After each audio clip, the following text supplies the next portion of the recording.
Oh man, I look like an actual caveman. I'm filming this section of the video before I get to the drinking fun part of the video because I was watching my old video and I realized it really wasn't that responsible to talk about drinking responsibly while I was already drinking. Yeah, in hindsight, I feel like that's just not the best way to handle that. Also, when I rewatched the Hemingway video, I realized the music was super distracting, so my bad. I'm treating that as a pilot episode, so I'm trying to make some changes for this episode. I enjoy drinking. I had a great time doing the Ernest Hemingway video, drinking a little while I read his work, and also trying to write like him. I look forward to covering a lot more alcoholic authors in this series, so please, if you have any recommendations, let me know in the comments. That being said, while this series is fun, it's important to note that these authors did suffer from alcohol abuse. In many of these cases, that substance abuse ruined their lives. Fortunately, that's not the case with this episode. That's because Stephen King found the help he needed. If you have an issue with an addiction to alcohol or an addiction in general, I urge you to seek help. Note that while the authors in this series do have alcohol in common, it's not the alcohol that made them great authors. In fact, almost none of them actually wrote under the influence, which makes sense because it does not help you write at all. I've learned that pretty clearly with the drunk writing experiments I've done so far. If you do choose to drink, please do so legally and responsibly. That being said, let's have some fun with this. I really probably should have set up my room before I started filming this. Okay, gotta be careful here. Oh god.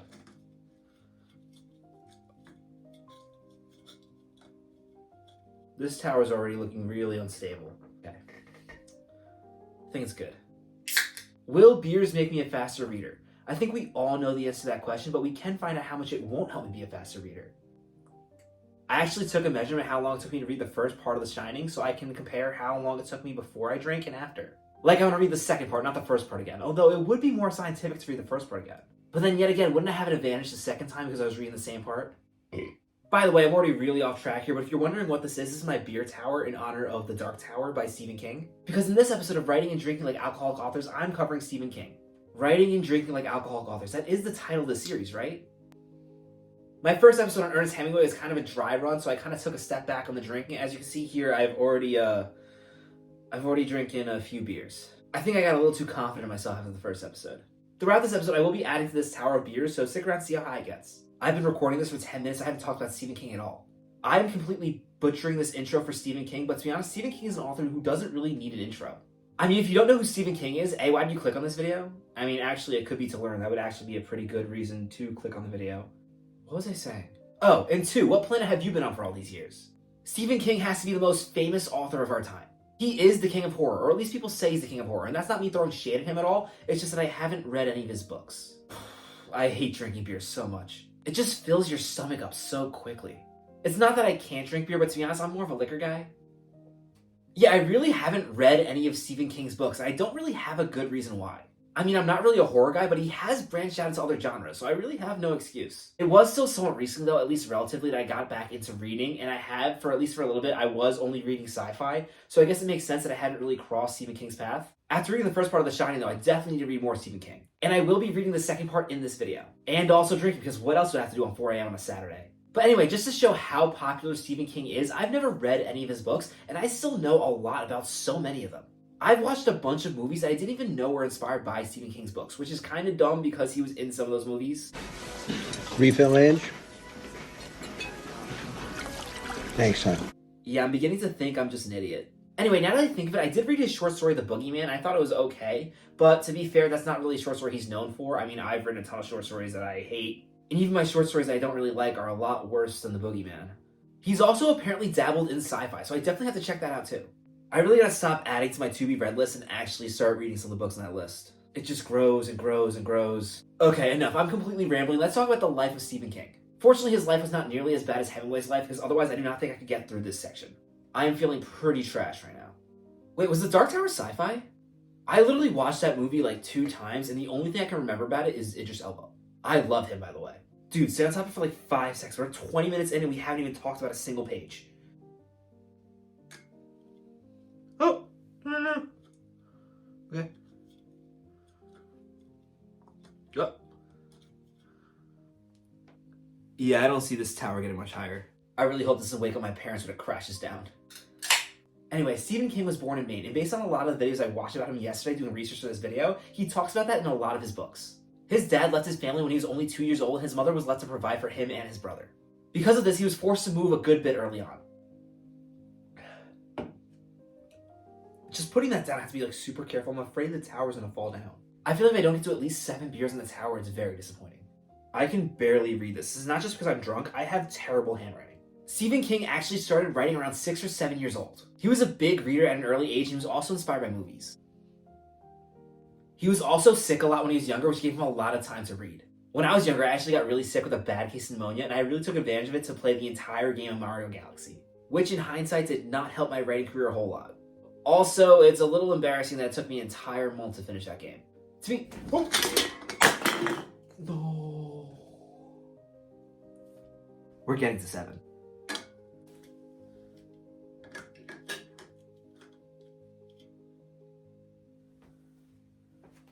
The structural integrity of this tower is not good. Stephen King's mother was very supportive of his writing ambitions, which is really nice to hear because so many authors have terrible stories about how their parents never really believed in them. It's really nice to hear that his mother actually encouraged him to write stories. I would take a little dig at my parents right now, just teasing them, but I'm not going to do that because it's 4 a.m. and I'm doing this, so clearly I'm not Stephen King. Stephen King started his professional writing career by submitting short stories to magazines. I've actually been doing that too recently, but unlike Stephen King, none of my short stories have been accepted. And you know what? I can't even really blame the magazines. Half the time I try to write the story on the deadline. He published his first book, Carrie, in 1970, and after that he was off to the races. Carrie was not the first book that he wrote, but it was the first book that he published. Which is actually a trend amongst a lot of authors, where the first book they wrote is not necessarily the first book they publish. While Stephen King wrote Carrie, he was working as a teacher, which definitely helped him get into the mind of students to write that book. Teaching Dracula to his students also inspired Salem's Lot. It definitely seems like a lot of Stephen King's writing is inspired in some way by real-life experiences. Unfortunately, shortly after he published Salem's Lot, his mother passed away. He moved to Colorado shortly after, which helped inspire him to write The Shining, which I'm reading in this video. I'm not going to cover all his books in this video because he's written like 68 of them. And in addition, he's also written over 200 short stories. The man truly is a prolific writer.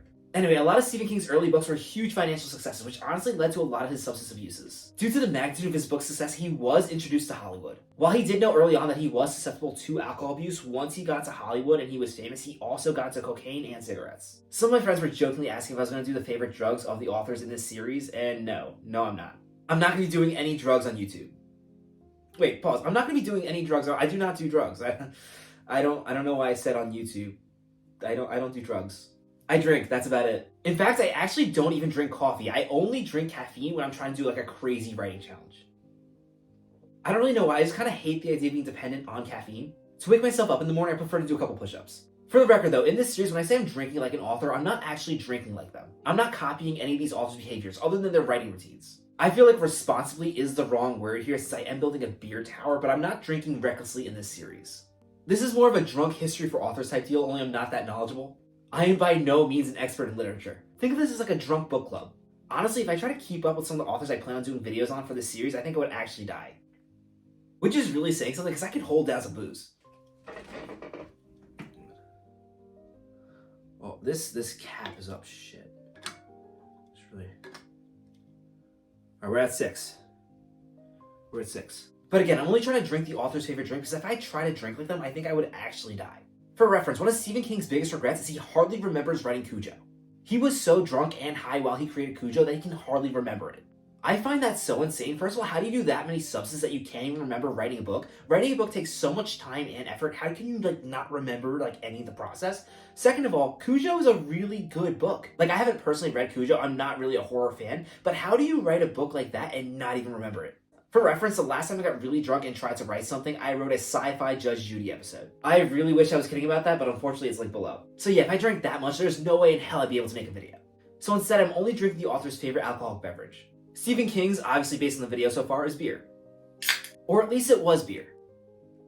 Unlike most of the authors I'm going to cover in this series, Stephen King actually overcame his demons. In 1987, his wife staged an intervention and he got the help he needed. And that's so amazing because he was truly able to change his life's trajectory. Back in the 70s and the 80s, it looked like his life was going to be a horror story just like his books. But instead, he really turned it around and found a way to find happiness. And honestly, in my opinion, because of that, Stephen King is still alive today. To this day, Stephen King is still the reigning king of horror. I can barely say the word king. King. Just doing research for this video, I basically learned he wrote the book for every single popular movie I've ever seen. It's honestly a crime that I have not read more of these, and I'm going to fix it.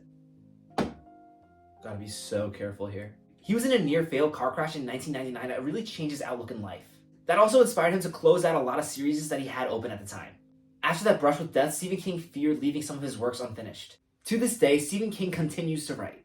From what I can find online, some fans have complained that he has slowed down later on in years, and to that I say, what else do you expect from the man?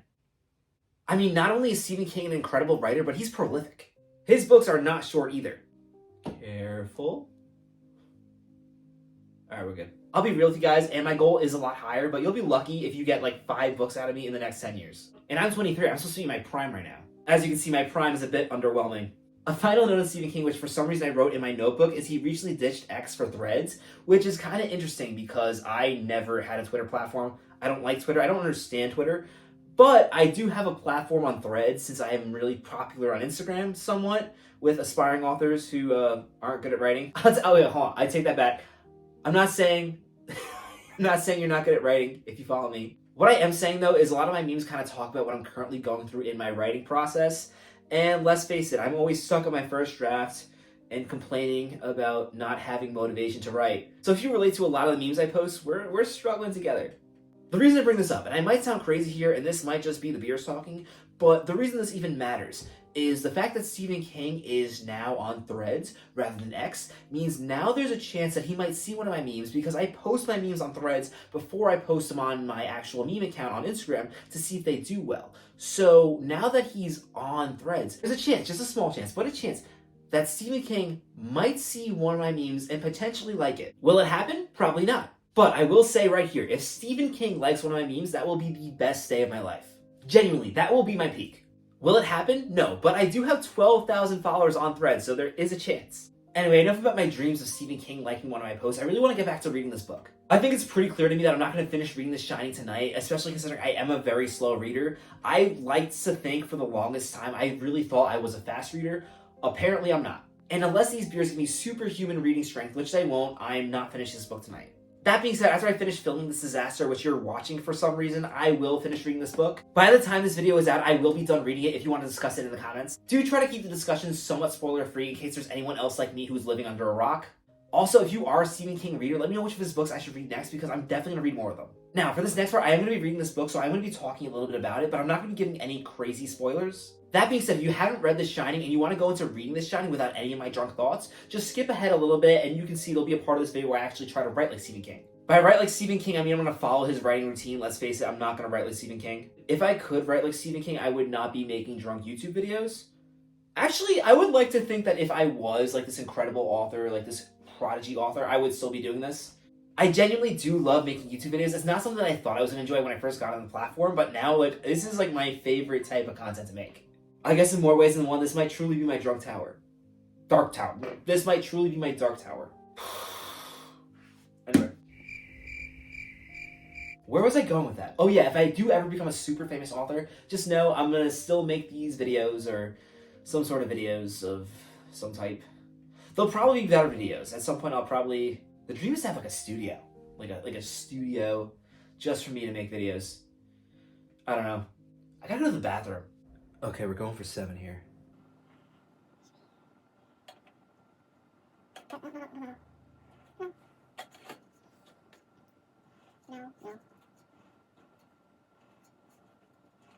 on. I'm not looking good here.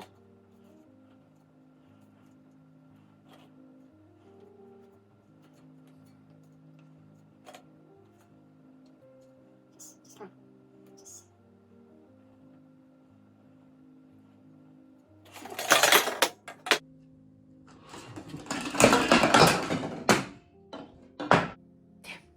It seems like 6 is the limit. Oh, this one wasn't empty. Oh, come on.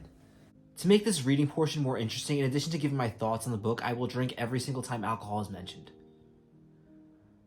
I have a feeling I'm gonna regret that.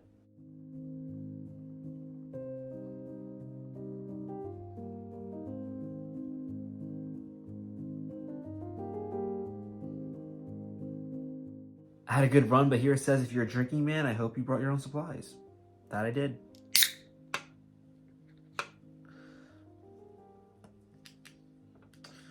Try not to get this on my bed. Cheers. I don't drink, Jack said shortly. There we go again. So far for part 2, there's been a lot less alcohol references than there were in part 1. I feel like if I did this for part 1, I would probably be passed out. We'll see though, I got a lot more books to go.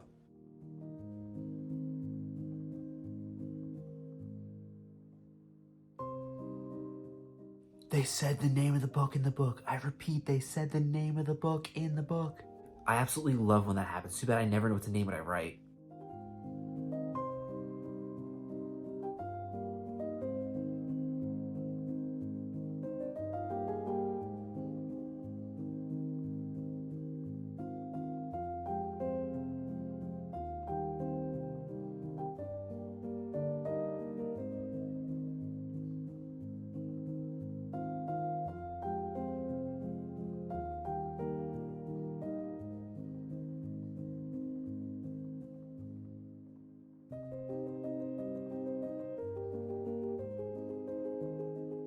So compared to part 1 of The Shining, part 2 is pretty free of alcohol references. However, there are some interesting results I have to share. So according to these calculations, and I can be wrong, but according to these calculations, I read more while I was drunk than I read when I was sober. I'll show my work, but math is math. Why would they change math? Math is math. okay, Math Dad. is math. Granted, part 1 was much slower than part 2, and I was reading early in the morning where I might have been groggy, but it's still math. And numbers don't lie. While I was sober, I read 0.85 pages per minute, which is pretty pathetic, just hearing that out loud. While drunk, I read 1.01 pages per minute. The drunk session was also shorter, so maybe I would have slowed down in those last 30 minutes, but I think it's definitive enough, for the sake of this video at least. Now about this book, I was pretty hooked after the first part, but to be honest, I feel like Stephen King was coasting at the first part, and in the second part, he just let it rip. I would love to keep reading, but unfortunately, I do have to get to the writing section of this video. Before I do though, I really want to talk about what I really liked about Stephen King's style so far. One thing I really noticed early on is Stephen King is not afraid to make sure you don't like some of his characters. I feel like early on in books, a lot of authors tend to try to make sure you like their characters, but it seems like at least early on from reading this, that Stephen King is not afraid to have a character that you don't like, but you're still interested in. And that's really cool to see because recently I've been really experimenting with making characters that are not so likable and trying to juggle how to make sure the reader keeps on reading. In the first part of The Shining, I feel like Stephen King does that really well, and he also does a really good job of making you feel uncomfortable in scenes. I'm really not used to grimacing this much into the first part of a book, and I really like that. Also, another thing I'm really appreciating about his writing style so far is at no point am I feeling lost in the story. I feel like in this book so far, he's doing a really good job of describing scenes without losing me, which is something I really struggle with a lot of books. Even after drinking 8 beers, at no point did I find myself kind of zoning out during this story. And to be honest, 9.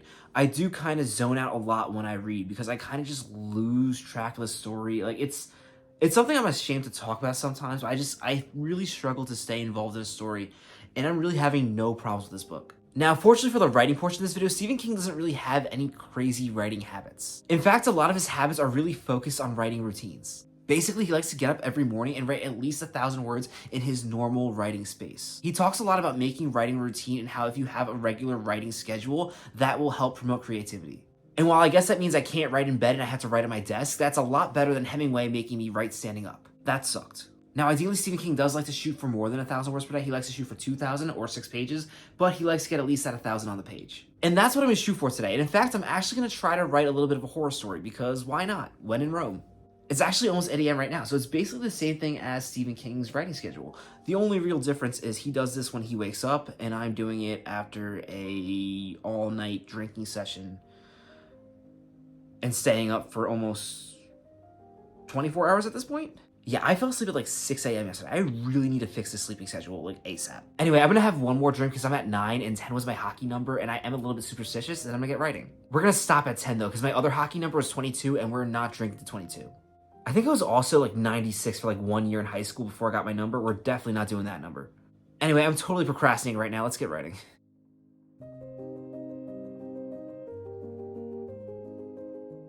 For the sake of the drinking game, I wanted to do one more chapter, and I guess I got what I wanted because I feel like in the previous chapters, in the previous part, there really wasn't that many references at all to alcohol in general, but there is an alcoholic character in the book, and I guess the way it works is there are points where like he's not thinking about it at all, and then when he thinks about it, it's like the only thing he can think about, so it's just over and over and over and over again.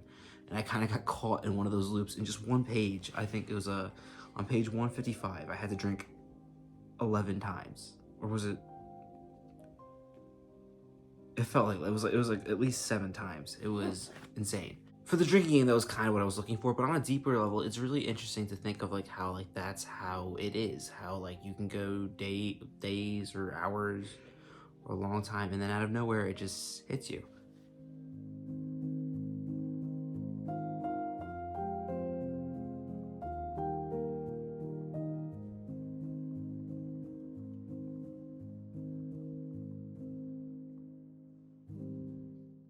So I've written about 400 words. That's really all I can get out. I would push myself to write 1,000 words, especially since Stephen King does write at least 1,000 words per morning.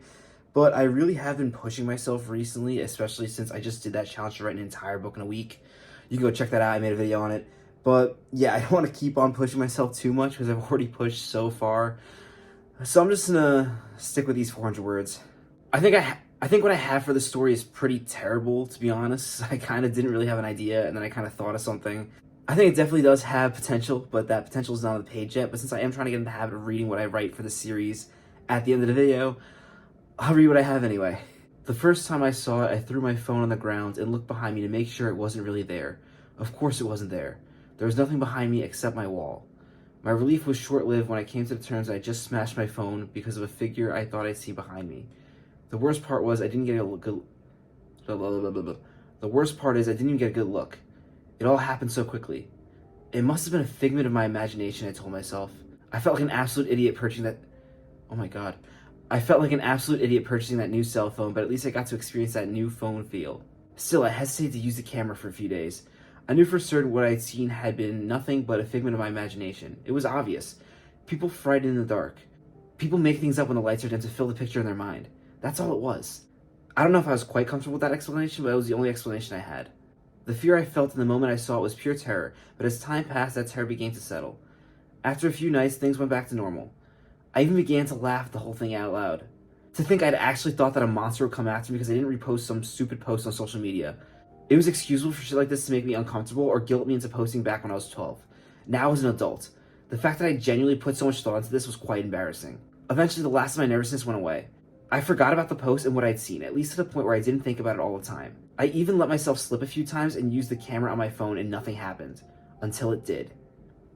I'm definitely going to rewrite that from scratch, but I can see myself actually making this into a story. I'm actually thinking now if I do it again, I would actually do it so that the point of view is from a younger character. I think the fear kind of works better that way. I don't know though, I'm not really a horror author, although I do like to dabble in other genres. That being said, this is going to do it for this video because my mind is mush. On the bright side of this video, I really don't have a hangover, although I do have a bit of a tummy ache. I haven't edited any of it yet, but I'm pretty confident that this video is going to come out pretty well.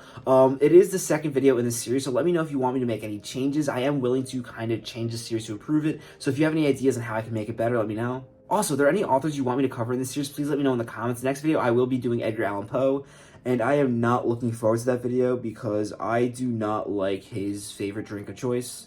Let me just say I love Edgar Allan Poe. I'm a huge fan. I love his writing style. That being said, looking at his life, he's a really weird guy. And while it's not the weirdest thing about him, his favorite drink is pretty odd, and I'm not looking forward to drinking a lot of it. That being said, it is pretty fitting for a holiday-themed episode. But yeah, I hope you enjoyed this video. If you haven't already, please be sure to like this video and subscribe to my channel. Now that I'm done with this video, I would honestly love to continue reading The Shining, but I am pretty exhausted, and I don't really feel like I have enough energy left to read, so I'm gonna just play video games until I fall asleep, and then finish reading it tomorrow. Again, if you are a fan of this book and you want to talk about it in the comments, by the time I post this video, I will be done with it. That being said, if you are going to talk about spoilers, please put a spoiler warning in case there's anyone else like me who's living under a rock and has never read it. I don't know if I'm slurring words there because I'm tired or I'm still a little drunk. I think it's probably a mixture of both. Anyway, thank you so much for watching. If you haven't already, please be sure to like this video and subscribe to my channel. Until next episode. Real quick, I'm going to try to get the tower up to 7 one last time.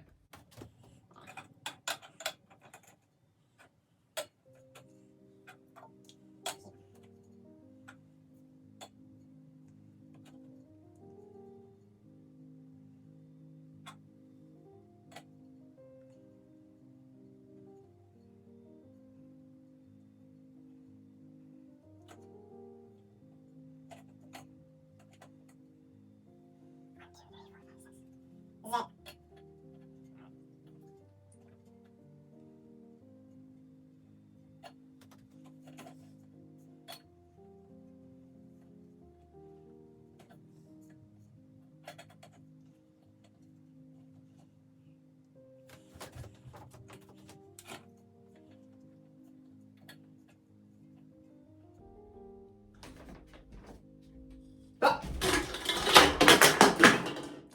I mean, that counts, right?